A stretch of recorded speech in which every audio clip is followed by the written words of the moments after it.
ಹರಿ ಓಂ ಶ್ರೀ ಗುರುಭ್ಯೋ ನಮಃ. ನೈವೇದ್ಯವನ್ನು ಮಾಡ್ತಾ ಇರಬೇಕಾದಾಗ ದೇವರಿಗೆ ನೈವೇದ್ಯವನ್ನು ಮಾಡಿ ನಾವು ತದನಂತರ ಊಟವನ್ನು ಮಾಡಬೇಕು ಅಂತ ಈ ರೀತಿಯಾಗಿ ಹೇಳಿದ್ದಾರೆ. ಆದರೆ ಆ ನೈವೇದ್ಯವನ್ನು ಮಾಡ್ತಾ ಇರಬೇಕಾದಾಗ ಯಾವ ಪದಾರ್ಥದಲ್ಲಿ ಯಾವ ದೇವತೆ ಇರ್ತಾನೆ, ಆ ದೇವತೆಯಲ್ಲಿ ಅಂತರ್ಯಾಮಿಯಾದಂಥ ಭಗವದ್ರೂಪ ಯಾವುದು ಅಂತನ್ನೋದನ್ನು ಇಲ್ಲಿ ಸ್ವಲ್ಪ ಚಿಂತನೆ ಮಾಡೋಣ. ಅನ್ನದಲ್ಲಿ ಚಂದ್ರನು ಇರ್ತಾನೆ, ಅಂತರ್ಯಾಮಿಯಾದಂಥ ಭಗವದ್ರೂಪ ಕೇಶವ. ಪರಮಾನ್ನದಲ್ಲಿ ಭಾರತೀ ದೇವಿ, ಅಲ್ಲಿ ಅಂತರ್ಯಾಮಿಯಾಗಿ ನಾರಾಯಣ. ಭಕ್ಷ್ಯದಲ್ಲಿ ಸೂರ್ಯ, ಮಾಧವ ರೂಪಿಯಾದಂತಹ ಭಗವಂತ. ಘೃತದಲ್ಲಿ ಲಕ್ಷ್ಮೀದೇವಿ, ಅಂತರ್ಯಾಮಿ ಗೋವಿಂದ. ಕ್ಷೀರದಲ್ಲಿ ವಾಣಿ, ಅಲ್ಲಿ ವಿಷ್ಣು ಅಂತರ್ಯಾಮಿ. ಮಂಡದಲ್ಲಿ ಬ್ರಹ್ಮ, ಭಗವದ್ರೂಪ ಮಧುಸೂದನ. ಬೆಣ್ಣೆಯಲ್ಲಿ ವಾಯುದೇವರು, ತ್ರಿವಿಕ್ರಮ ಭಗವದ್ರೂಪ. ಮೊಸರುವಿನಲ್ಲಿ ಸೋಮ ವರುಣರು, ವಾಮನರೂಪಿ ಪರಮಾತ್ಮ. ಸೂಪದಲ್ಲಿ ಗರುಡ, ಶ್ರೀಧರರೂಪಿ ಪರಮಾತ್ಮ. ಸೂಪ ಪಲ್ಯದಲ್ಲಿ ಪಲ್ಯದಿಂದ ಮಾಡಿರಲ್ಪಟ್ಟಂತಹ ಸೂಪ ಪಲ್ಯ, ಅವುಗಳಲ್ಲಿ ಮಿತ್ರ ದೇವತೆ ಋಷಿಕೇಶ ಭಗವದ್ರೂಪ. ಕಾಯಿಪಲ್ಯದಲ್ಲಿ ಶೇಷದೇವರು, ಪದ್ಮನಾಭರೂಪಿ ಭಗವಂತ. ಹುಳಿದ್ರವ್ಯದಲ್ಲಿ ಗಿರಿಜೆ, ದಾಮೋದರ ರೂಪಿ ಪರಮಾತ್ಮ. ಹುಳಿ ಇಲ್ಲದೇ ಇರುವಂಥ ಯಾವ ದ್ರವ್ಯ ಇದೆಯೋ ಅಲ್ಲಿ ರುದ್ರದೇವರು, ಸಂಕರ್ಷಣ ರೂಪಿ ಪರಮಾತ್ಮ. ಬೆಲ್ಲ, ಸಕ್ಕರೆ ಇತ್ಯಾದಿ ಪದಾರ್ಥಗಳಲ್ಲಿ, ಸಿಹಿ ಪದಾರ್ಥದಲ್ಲಿ ಇಂದ್ರ ದೇವತೆ, ತದಂತರ್ಯಾಮಿ ಅಂತ ಭಗವದ್ರೂಪ ವಾಸುದೇವ. ಬಾಡಿಸಿಕೊಳ್ಳುವಂಥ ಉಪಸ್ಕರವಾದಂಥ ಏನೇನು ದ್ರವ್ಯಗಳಿವೆಯೋ ಅವುಗಳಲ್ಲಿ ಬೃಹಸ್ಪತಿ, ಭಗವದ್ರೂಪ ಪ್ರದ್ಯುಮ್ನ.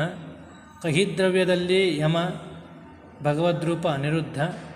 ಸಾಸಿವೆ, ಕರ್ಪೂರ, ಇಂಗು, ಯಾಲಕ್ಕಿ ಇತ್ಯಾದಿಗಳಲ್ಲಿ ಮನ್ಮಥ, ಭಗವದ್ರೂಪ ಪುರುಷೋತ್ತಮ. ಹಾಲು, ಎಣ್ಣೆ, ತುಪ್ಪ, ಪಕ್ವ ಪದಾರ್ಥಗಳಲ್ಲಿ ಜಯಂತ, ಅಧೋಕ್ಷಜ ಭಗವದ್ರೂಪ. ಸಂಡಿಗೆ ಇತ್ಯಾದಿ, ಉದ್ದಿನ ವಡೆ ಇತ್ಯಾದಿ, ಸಂಡಿಗೆ ಇತ್ಯಾದಿ ಪದಾರ್ಥಗಳಲ್ಲಿ ದಕ್ಷ, ಭಗವದ್ರೂಪ ನರಸಿಂಹದೇವರು. ಉದ್ದಿನ ವಡೆಗಳಲ್ಲಿ ಮನು ದೇವತೆ, ಅಂತರ್ಯಾಮಿ ರೂಪ ಅಚ್ಯುತ. ಲವಣದಲ್ಲಿ ನಿವೃತ್ತಿ, ಭಗವದ್ರೂಪ ಜನಾರ್ದನ. ಫಲರಸದಲ್ಲಿ ಅಹಂಕಾರಿಕ ಪ್ರಾಣದೇವರು, ಅಭಿಮಾನಿ ದೇವತೆಗಳು. ಉಪೇಂದ್ರ ಇವ ಅಂತರ್ಯಾಮಿಯಾದಂತಹ ದೇವತೆ. ತಾಂಬೂಲದಲ್ಲಿ ಗಂಗಾದೇವಿ, ಶ್ರೀಹರಿ ಅಂತರ್ಯಾಮಿ ದೇವತೆ.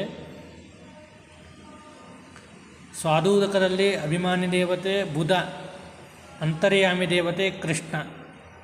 ಪಾಕಶುದ್ಧಿಯಲ್ಲಿ ಪುಷ್ಕರ, ಭಗವದ್ರೂಪ ಹಂಸ. ಸ್ವಾದುರಸದಲ್ಲಿ ರತಿ, ಭಗವದ್ರೂಪ ವಿಶ್ವ.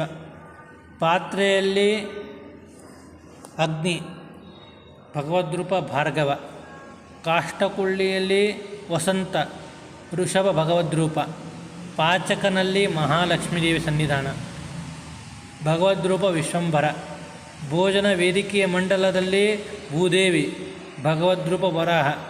ನೈವೇದ್ಯ ತಟ್ಟಿದೆಯಲ್ಲಿ ಗಣಪತಿ, ಭಗವದ್ರೂಪ ಸನತ್ಕುಮಾರ. ಜವನಿಕಾದಲ್ಲಿ ನೈವೇದ್ಯವನ್ನು ಮಾಡಬೇಕಾದಾಗ ಜವನಿಕಾ ಹಾಕಬೇಕು, ಬಟ್ಟೆಯನ್ನು ಹಾಕಬೇಕು. ಅಲ್ಲಿ ವಿಶ್ವಕ್ಷೇನ, ಭಗವದ್ರೂಪ ಪುರುಷ ರೂಪಿಯಾದಂಥ ಪರಮಾತ್ಮ. ತುಳಸಿಯಲ್ಲಿ ರಮಾದೇವಿ, ಭಗವದ್ರೂಪ ಕಪಿಲ. ತಟ್ಟೆಯಲ್ಲಿ ದುರ್ಗಾ, ಭಗವದ್ರೂಪ ಸತ್ಯ.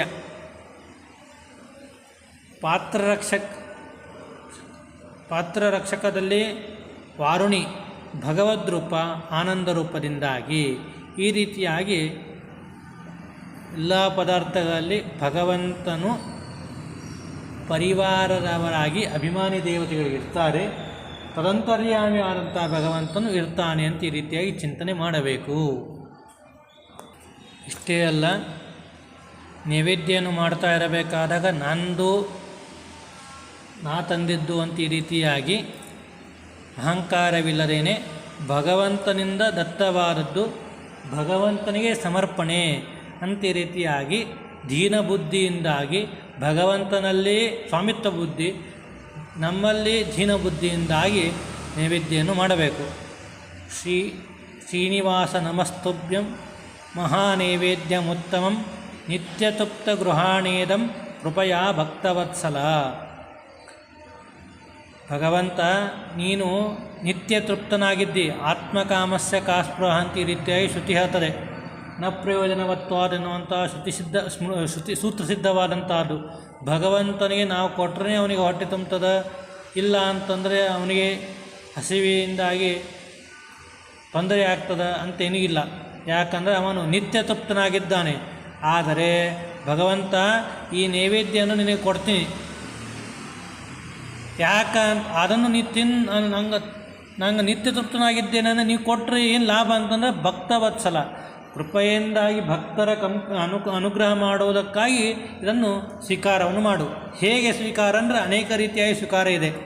ಪರಮಾತ್ಮ ನಾವು ಕೊಟ್ಟಂಥ ಅನ್ನವನ್ನೇ ತಿನ್ನಲ್ಲ, ಹಿಂಗೆ ಇರ್ತದಲ್ರಿ, ನೈವೇದ್ಯ ಆಯಿತು ಅಂತ ಅಂದ್ಬಿಡ್ತಿರಲ್ಲ ಅಂತಲ್ಲ. ಹೇಗೆ ಅಂತಂದರೆ ಭಗವಾನ್ ಶ್ರೀಪತಿ ನಸ್ತಂ ನೈವೇದ್ಯಂ ತತ್ಪುರತೋ ಮಯ ಕಪಿಲಾತ್ಮಕ ದಿವ್ಯೇನ ಚಕ್ಷುಷಾ ತವಲೋಕಯ ನೃಸಿಂಹಾತ್ಮಕ ದಿವ್ಯೇನ ದಿವ್ಯಗ್ರಾಣೇಂದ್ರಿಯೇಣವಿ ತದ್ವಸ್ತು ನಿಷ್ಠಗಂಧಂ ಚ ದಿವ್ಯಮಾಗ್ರೇಯ ಚಿನ್ಮಯ ಭೃಗುರಾಮಸ್ವರೂಪೇಣ ದಿವ್ಯವಾಗೀಂದ್ರಿಯೇಣವಿ ಸ್ವಾಂತಾಯ ಶುಕ್ಲಾಯ ವಾಚಭಕ್ತ ಮಮಾನುಕಂಪಯ ಕೃತ್ವಾ ಪವಿತ್ರಪೂತಂಚ ತತ್ಸ್ವಾದು ಸ್ಥೈರ್ಯುತಂ ಮಹಾಕೂರ್ಮಸ್ವರೂಪೇಣ ದಿವ್ಯಜೀವೇಂದ್ರಿಯೈನೈವೈಹಿ. ಈ ರೀತಿಯಾಗಿ ಹೇಳಿದ್ದಾರೆ. ಅಂದರೆ ಭಗವಂತನು ತನ್ನ ಕಣ್ಣಿನಿಂದಾಗಿ,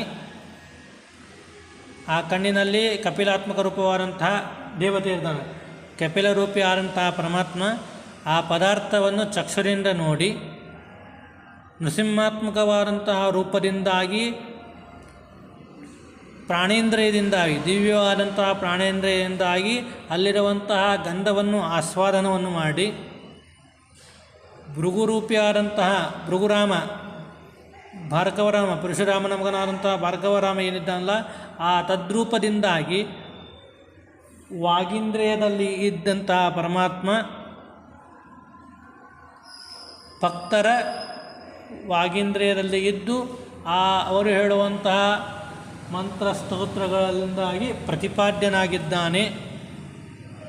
ಮತ್ತು ಮಹಾಕೂರ್ಮ ಎನ್ನುವಂತಹ ರೂಪದಿಂದಾಗಿ ಆ ಪದಾರ್ಥದಲ್ಲಿರುವಂತಹ ರಸವನ್ನು, ಸ್ವಾಕ್ಯ ರಸವನ್ನು ಸ್ವೀಕಾರ ಮಾಡ್ತಾನೆ ಅಂತ ಈ ರೀತಿಯಾಗಿ ಅನುಸಂಧಾನವನ್ನು ಮಾಡಿಕೊಳ್ಳಬೇಕು. ಶ್ರೀಕೃಷ್ಣ ಅರ್ಪಣಮಸ್ತು.